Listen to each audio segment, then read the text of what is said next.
आप madam press छोड़ के जा रहे हैं? क्यों आप छोड़ के क्यों जा रही हैं? हमको अंधेरे पर रख के ही बुलाया गया है और हम प्योर कांग्रेसी हैं, तो मैं बीजेपी को सपोर्ट बिल्कुल नहीं कर सकती। और हमारी सोसाइटी जो है वो बिल्कुल भी पॉलिटिकल मुद्दे पर काम नहीं करेगी। आखिर सोसाइटी बिल्कुल बीजेपी के लिए काम नहीं करेगी। हम एक सोशल वर्कर हैं और सोशल वर्क की तरह ही काम करेंगे। हल्द्वानी में आकृति सोसाइटी द्वारा बुलाई गई प्रेस वार्ता में उस दौरान हंगामा हो गया जब नैनीताल उधम सिंह नगर लोकसभा सीट की दावेदारी के लिए पूर्व शिक्षा मंत्री अरविंद पांडे के नाम की चर्चा होने लगी। दरअसल प्रेस वार्ता में आकृति सोसाइटी द्वारा शिक्षा के क्षेत्र में पूर्व शिक्षा मंत्री द्वारा किए गए कार्यों की सराहना की जानी थी और दायित्व को लेकर रणनीति तैयार करनी थी, लेकिन उनकी दावेदारी की चर्चा ने माहौल को बिगाड़ दिया। व्यंग्य की बात यह है कि समिति के अधिकतर पदाधिकारी को प्रेस वार्ता के विषय के बारे में ही नहीं पता था। हल्द्वानी समेत उत्तराखंड में शिक्षा के क्षेत्र में अच्छे कार्य को लेकर चर्चा में रहने वाली आकृति समिति अब हंगामे की वजह से भी सुर्खियों में है।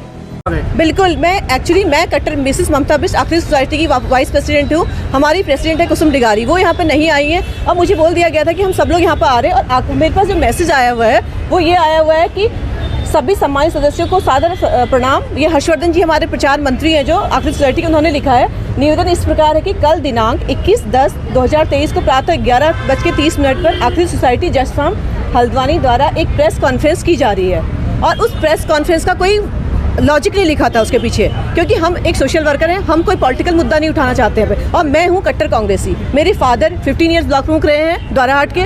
अभी मेरा कज़न वहाँ पर ब्लॉक प्रमुख है दीपक किरौला, एंड मेरे हस्बैंड जिला पंचायत अध्यक्ष हैं पिथौरागढ़। और हम प्योर कांग्रेसी हैं, तो मैं बीजेपी को सपोर्ट बिल्कुल नहीं कर सकती। और हमारी सोसाइटी जो है वो बिल्कुल भी पॉलिटिकल मुद्दे पर काम नहीं करेगी। आपको अंधेरे पर रख कर बुलाया गया है? हमको अंधेरे पर रख के ही बुलाया गया है।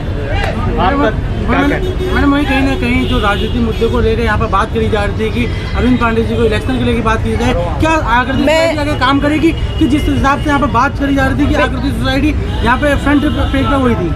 आकृति सोसाइटी बिल्कुल बीजेपी के लिए काम नहीं करेगी। हम एक सोशल वर्कर हैं और सोशल वर्क की तरह ही काम करेंगे। फॉर फ्यूचर भी उन्हीं के लिए काम करेंगे। हम सीनियर सिटीजन के लिए वर्क करते हैं, बच्चों के लिए काम करते हैं, गरीब बच्चों के लिए, उन्हीं के लिए काम करेंगे। तो बहकावा किसने करा मैडम की प्रेस कॉन्फ्रेंस करी उसके? ये तो मेरे अध्यक्ष जी का मैसेज आया, मैंने दिखा दिया अभी। तो तभी हम यहाँ पे आए। अदर बुलाई किसने? हमारे अध्यक्ष ने बुलाई है, कुसुम डिगारी ने, तो इसीलिए हम आए हैं। Thank you so much. प्रधानमंत्री के रूप में कार्य करता हूँ।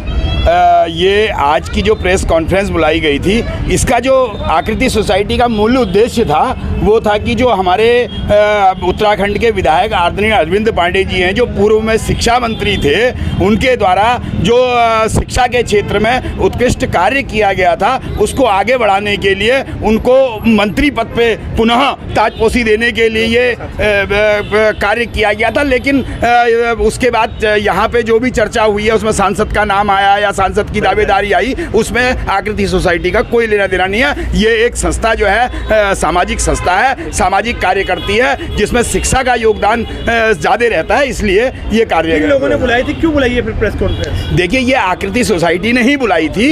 इसने अरविंद पांडे जी के शिक्षा के क्षेत्र में किए गए कार्यों के लिए उनको आगे बढ़ाने की बात रखी गई। वही कहीं ना कहीं आकृति सोसाइटी को गुमराह करके बुलाई गई थी। अब देखिए, ऐसा ये तो मैं नहीं कह सकता हूँ। मेरे तरफ जो सूचना थी, जिस तरीके से मुझे बताया गया था, उस पर मैंने अपनी बात रख दी है।